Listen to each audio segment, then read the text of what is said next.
Hello and welcome to some more Star Citizen. Today I wanted to talk about the Drake Ironclad and Ironclad Assault. These are the new armoured freighters from Drake, both currently in concept. We don't have a date on their release yet, but CIG seem very keen to start with them, and they did say that it would help with the massive Drake Kraken's production by building this ship out first, because they've got to have sort of shared assets, and that's the way they want to do their pipeline, so expect the Ironclad in the not too distant future.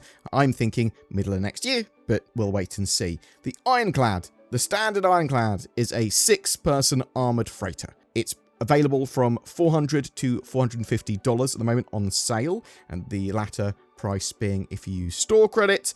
The blurb says, introducing the concept Drake Ironclad, the ultimate deep space freighter built for intrepid pioneers across the galaxy. This isn't your average hauler. The Ironclad is heavily armoured and a fortress, safeguarding your most valuable assets across the dangerous expanse of the verse. Yeah, and that's what it is. It is focusing at being this armoured transport that is able to sort of fight off foes that come at it or defend its cargo for a relatively long period of time compared to other ships like the Hull series or whatever, who have external cargo and no armour for them and less in the way of defences. Fill up! The Ironclad features 1,536 SCU of cargo space, heavy armour, state-of-the-art insulation, and a retractable roof for easy loading and unloading. So what does that mean in real terms? Well, we don't know how the heavy armour is going to help, assumingly that's not just sort of a lore blurb or whatever. That's actually going to be, it's got some good damage mitigation from being shot at. We will sort of have to wait and see. Insulation, is that going to defend you against sort of distortion damage or EMPs, or just be better in different environments? The retractable roof, that's great because that allows you easy access while in space or EVAing or whatever to that cargo area, or even to use it as a hangar. And it's a relatively big amount of space. It's about 3 times the amount of cargo space that the Caterpillar has in total. So it was at 576 for the Caterpillar. It is a lot less than the Hull C. Hull C has about 4,608, so it's sort of like a third of the Hull C, but 3 times that of the Caterpillar. You've got this big ramp at the front as well, allowing you to bring cargo in through that ramp. I'm not sure if there's any sort of cargo elevators across the ship. We do know there is a secure bay above the front ramp for sort of more valuable cargo, the secure freight storage area. Assumedly, there'd have to be some form of elevator there to make cargo easy to transport in and out of that area. There is a little habitation area. There is enough room for those 6 people to live on board the ship with beds and all that sort of stuff. There's a big engineering section. There's also a command bridge. Now, this is interesting because it's not where the pilot is piloting the ship from or anything like that. The command bridge sort of overlooks the main cargo area and I believe has stations for the sort of remote turrets and the tractor beams and all the cargo management stuff. So it's not the piloting, it's not the actual command module. Not 100% sure if it does actually have access to all of the remote turrets. I just assume it does. Obviously, the command module might be doing that. So what is that command module? Well, the command module is very similar to the one, if not exactly the same, as the one on the Caterpillar. When things get heavy, ditch the cargo, fire up the engines, and live to fight another day with the Ironclad's detachable command module. So this is an interesting thing. It's on the sort of left side of the ship, and it allows you to have this sort of like pilot seat and co-pilot seat, but also sort of a load of jump seats for the rest of the crew, and you can all sit in there, use it as an escape pod, use it as a ship to get back to home. It's got a load of small size 1 components, but it does have a size 2 remote turret for a little bit of defense. CIG did say you're not going to want to sort of launch this unless you're trying to get away. It's last-ditch sort of emergency attempt. It's an escape pod. It's not sort of like a little transport shuttle. It's not supposed to aid you in combat. And I'm not 100% sure on the division of stations between the command module and the more central command bridge. But the command bridge is not for piloting the ship. We'll wait to see how that evolves, though. It's quite possible that CIG will go, well, actually, we'll give this command bridge a load of the access. Maybe it can even pilot the ship, but the command module will override it. We'll sort of have to wait and see. Loadout-wise, safeguard your cargo with quad missile launchers and 6 devastating turrets with 3 independent tractor beams for all your operational needs. So this took me a little bit of time to get my head around. So the ship has 3 size 2 tractor beams that help move the cargo into the cargo bay, out the cargo bay, grab cargo from outside and manipulate that. With the position of those tractor beams, I think there is one on, well, there's 2, one on each of the sort of diagonally across each other on the far corners of the cargo doors / hangar doors that open up. And then there's either one on the front of the ship or internally in the cargo bay as well. That's what it looks like to me. Anyway, obviously, stuff like that might get moved around. Now, there is also a pilot seat, a co-pilot seat. There's 2 remote turret seats and 2 manned turrets. And the ship has a size 5 manned turret, 2 size 3 remote turrets, 1 size 3 manned turret, and 1 size 2 interior remote turret. So that sounds to me like that is supposed to protect your cargo and actually be a turret that shoots intruders on the ground for the most part, or people that try and land in the ship. It also appears to have 4 size 5 missile launchers that come with 8 size 4 missiles total. So yeah, how does this compare to other cargo ships then? Well, you've got the Caterpillar, that's 576 sort of SCU, and you'd move from one of the more basic sort of cargo ships, so something like a Hull A or a Hull B, and then you potentially move to something like a Caterpillar size of cargo ship, and then after that would effectively be the Ironclad would be the next big step up.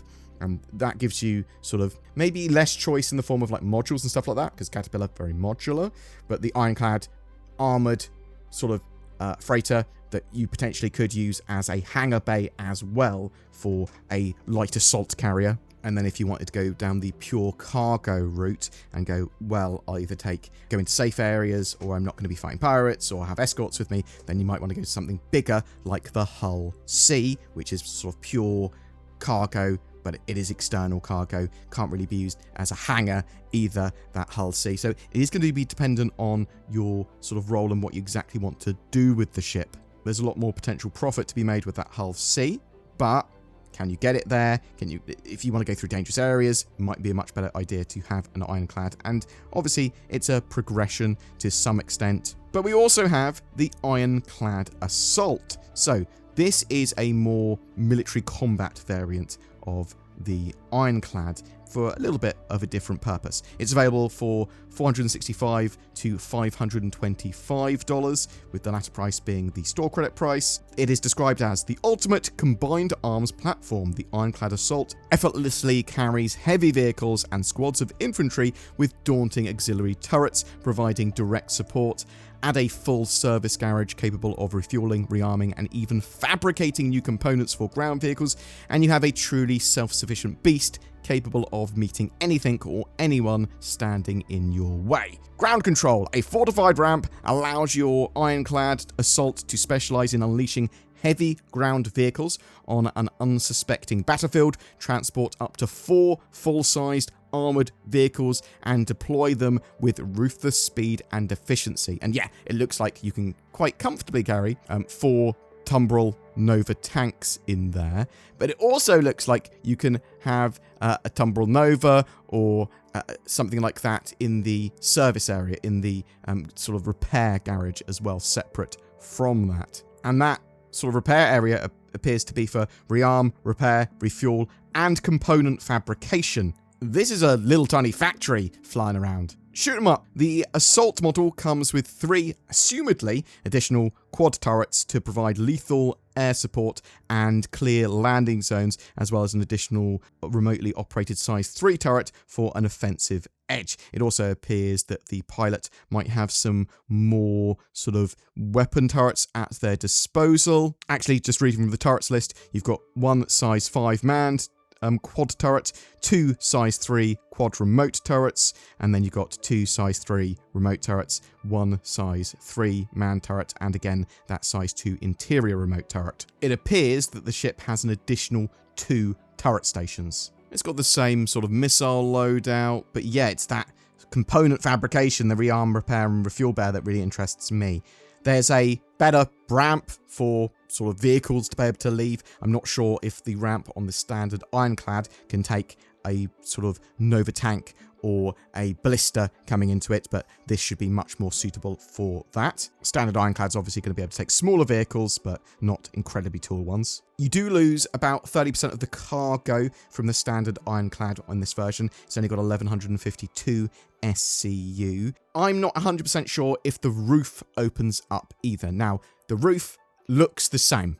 So it's got the same sort of numbering, it's got this, it looks like it also opens up, but it is not explicitly mentioned that it opens up, so just bear that in mind. CIG have yet to confirm that. Excitingly, it's got 34 jump seats as well. I think that's pretty cool. That's a lot of Marines. I believe the seats line both sides of that sort of vehicle bay. You can use that vehicle bay for cargo as well if you want. I think that the Ironclad Assault also loses its tractor beams, so bear that in mind. It's not the same sort of cargo ship as the standard Ironclad. The standard Ironclad should just be renamed the Ironclad Freighter, in my opinion. That would actually make a load more sense. Ironclad Freighter, Ironclad Assault. I really like these big gangways that are on the left and right of the ship that go sort of like most of the length of it, that allow you to get above the sort of cargo or sort of vehicle bay area and into the sort of secure access area, and to sort of help defend the ship and give you